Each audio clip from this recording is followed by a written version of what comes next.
I'm going to read a few more from my new collection, Rag Baloney. I'm recording on my iPhone because the color looks so much better. I don't quite look like a ghost. I still look like an old man who needs to have another cup of coffee, but I don't think we can help that. Speaking of which, this poem is called When the Coffee is Gone. When the coffee is gone, when the biscuits are eaten and the leftover gravy is covered and packed away, there is a joy in the fullness of a happy, sleepy time for a nap on a rainy Sunday morning. If there is a God, I hope they forgive me for sleeping instead of preaching. When the sun comes out, I'll paint and make more coffee and sit in the sun. But now the rain comes and drums on my roof, and the best thing is to sleep next to my sweet baby doll.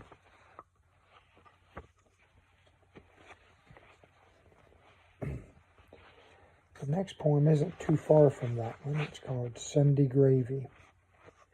The old house was built just after the Civil War. The heart pine floorboards creaked as I walked from the dining room to the back of the great hall into the modern kitchen, though the kitchen wasn't so modern as to have a dishwasher.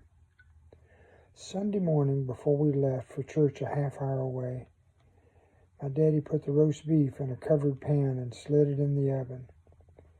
If the preacher didn't preach too long, we'd be home in time to eat by 1.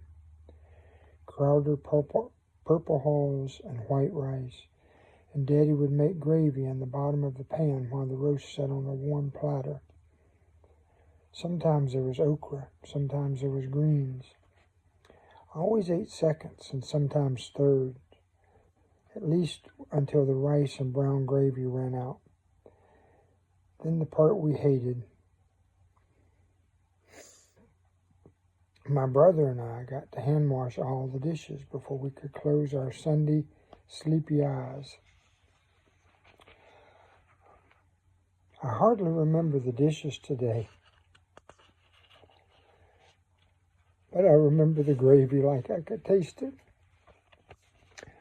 I'm sorry, I pre-read these poems in an effort to make sure I didn't break down crying. But apparently, sometimes a poem gets past me anyway. Well, there goes my trip to Buddhist heaven. I just killed a mosquito. Choose your taco carefully. It was 1974. I was 14 and a couple of miles across the border into Mexico in some little dirt road town. Our church group had gone down there to be missionaries. I was buying tacos, 2 for a peso, and a peso was worth about 8 cents. And me and this cute little Mexican girl I had just met were enjoying very cheap tacos. You know, we put something in the tacos to make the gringos dumber. ¿Por qué? I said in my best border Spanish, and she laughed and answered in the lilting English so common on the Mexican side of the border. Do you know we put something in tacos to make you gringos dumber? I thought for a second and then said, what about the people who don't like tacos?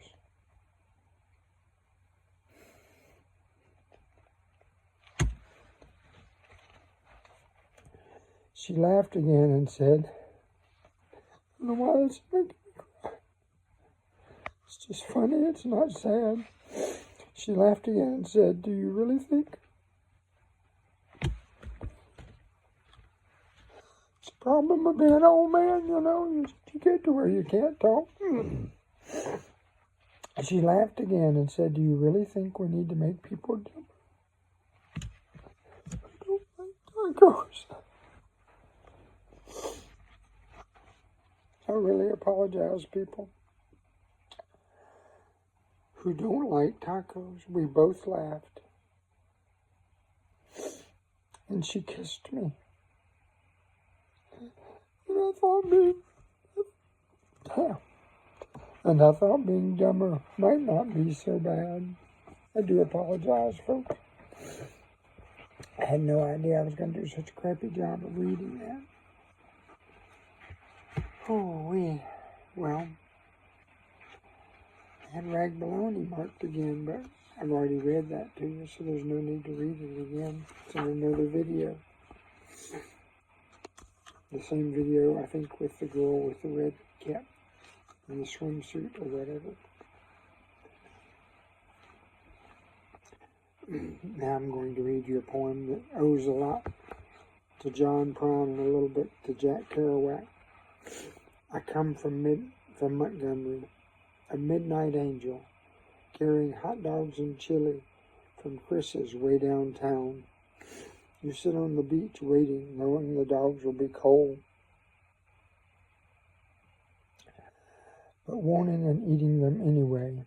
Others have come before, and surely there are more to come, as I am only one angel, one-eyed, one way, and there is more currency than hot dogs. In the barbecue shacks and roadside stands and fried catfish at the Red Barn, made with real hush puppies. And angels are they all. I'm going to quit reading, trying to learn how to quit crying.